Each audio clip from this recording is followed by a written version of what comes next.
24.75 crores Mitchell Stark. என்னங்கடா நடக்குது? இது பேருக்கு தான் மினி ஆக்ஷனு, ஆனால் மெகா ஆக்ஷனை விட வேற லெவலில் போயிட்டு இருக்க. Record braking.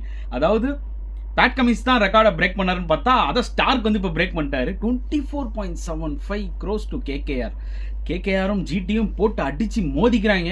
எனக்கு இன்னும் 25 crores வரும்னு நினச்சேன் நான். ஆக்சுவலாக ஜிடி அவுட் பண்ணிட்டாங்க. ஏன்னா இதுவே ரொம்ப ஜாஸ்திங்க. அப்பா, என்ன தான் ஸ்டார்க்கு கமின்ஸ் வந்து என்ன தான் குவாலிட்டி பிளேயர்ஸாக இருந்தாலும் எனக்கு தெரிஞ்சு 24.75 20 crores அநியாயங்க. சத்தியமாக ட்ரஸ்ட் பண்ணி எடுக்கிறாங்க. அவங்ககிட்ட அமௌண்ட் இருக்குது எடுக்கிறாங்க. பட் ஸ்டில் அன்பலீவபிள்ங்க. எப்பா, ஜோஸ் ஹேசல்வுட் பார்த்தீங்கன்னா சோல்ட் அவுட், அன்சோல்டு. ஏன்னா அவர் சொல்லிட்டாரு ஃபுல் ஐபிஎல் இருக்க மாட்டேன், செகண்ட் ஆஃப் த ஐபிஎல் தான் அவைலபிள். ஸோ அதனால் எந்த டீமும் எடுக்க விரும்பலை. ஸோ அவர் அன்சோல்ட் ஆகிட்டார். பட் எனக்கு மூச்சு வாங்குச்சிங்க ஆக்ஷன் பார்க்கும்போது. அதாவது எடுக்கிறவங்க அவங்களுக்கு மூச்சு வாங்குதோ இல்லையா பார்க்குற நம்மளுக்கு இது என்ன முடியுமா முடியாதா யோசிச்சு பாருங்கள். பேட் கமின்ஸ் ஸ்டார்க்கு 2 பேர் சேர்ந்து இந்த ஆக்ஷனில் 45 கோடி எடுத்துகிட்டு போயிட்டாங்கன்னா பார்த்துக்கோங்க.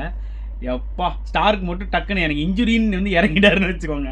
கேகேஆர் தலையில் துண்டை தான் போடணும்.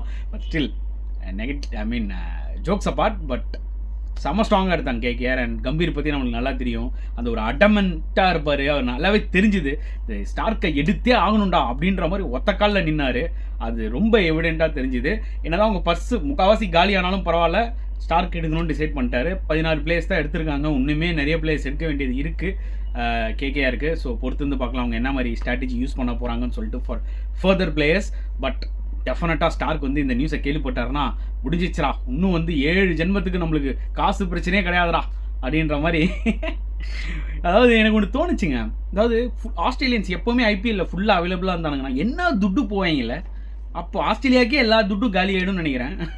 மற்ற பிளேயர்ஸ்லாம் எடுக்க முடியாதுன்னு அந்த லெவல் அவங்களோட இம்பேக்ட்டுங்க. அதுதான் உண்மையான ஒரு விஷயம் ஆக்சுவலி சீரியஸாகவே. அதாவது நாளைக்கு பாகிஸ்தான் பிளேயர்ஸும் வராங்கன்னு வச்சுக்கோங்களேன், அவங்களும் நல்ல வேலைக்கு போவாங்க. ஏன்னா அவங்ககிட்ட நல்ல போலர்ஸ் இருக்காங்க. பேட்ஸ்மேனை விட்டுருங்க, பாகிஸ்தான் கிட்ட நல்ல போலர்ஸ் இருக்காங்க. அதே மாதிரி தான் ஆஸ்திரேலியா. குவாலிட்டி, அந்த தரம், அதுக்கு தான் வந்து இவ்வளோ வேல்யூ போகிறாங்க அவங்களாம் ஆக்சுவலாக. அண்ட் எனக்கு தெரிஞ்சு இந்த 24.75 crores இதுக்கப்புறம் ஐபிஎல்லில் சத்தியமாக பிரேக் பண்ண முடியாது. எவ்வளோ பெரிய ஆளாக இருந்தாலும் பரவாயில்ல, எனக்கு தெரிஞ்சு அது ரொம்ப கஷ்டங்க. இந்த ரெக்கார்டை அடிக்கிறதுக்கு இதுக்கப்புறம் இன்னும் ஒரு தெரிலங்க. இப்போ இன்னும் ஒரு 15 வருஷம் ஆகலாம். அப்போ ஒரு பெரிய பிளேயராக இருந்திருக்கலாம், யாராவது ஒருத்தர் வரலாம். அப்போ கூட கஷ்டங்க. ஆல் டைம் ரெக்கார்டு, அவ்வளோதான் சொல்ல முடியும். பட் எனிவேஸ் ரொம்பவே இன்ட்ரெஸ்டிங்காக இருந்துச்சு. அதாவது ஒரு ஸ்டேஜில் அப்படியே நல்லா போயிருந்தது, அன்சோல்டாக போயிருந்தாங்க பிளேயர்ஸு. டக்குன்னு ஸ்டார்க் வந்தார், அனல் பறக்க ஆரம்பிச்சிருச்சு.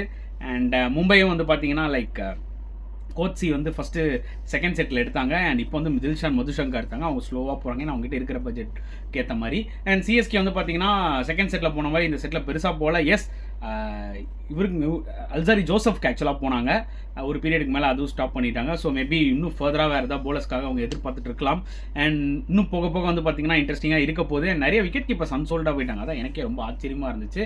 அண்ட் ஆர்சிபி அண்ட் என்ன சொல்கிறது, சில இன்னும் ஒரு டீம் இருக்குது, ஆர்சிபி, லக்னோ சூப்பர் ஜெயின்ஸ், எல்லாம் மிக்சர் சாப்பிட்ருக்கீங்க. கடைசியாக தான் எடுப்பாங்க போல இருக்குது. ஸோ பொறுமையாக இருந்தால் பார்க்கணும் என்ன கதைன்னு. பட் மிச்சல் ஸ்டார்க் ஒரு பெரிய எர்த்துக்குவேக்கே உண்டாக்கிட்டார் ஆக்சுவலாக அந்த ஆக்ஷன் பிளேஸில். அண்ட் மக்கள் மனசுலையும் சரி, வேறு லெவல் ஆக்ஷன் அது. ஸோ பொறுத்து வந்து பார்க்கலாம் அந்த விலைக்கு ஏற்ற மாதிரி அவர் ஐபிஎல்லில் பெர்ஃபார்ம் பண்ணுவாரா மாட்டாரான்னு சொல்லிட்டு.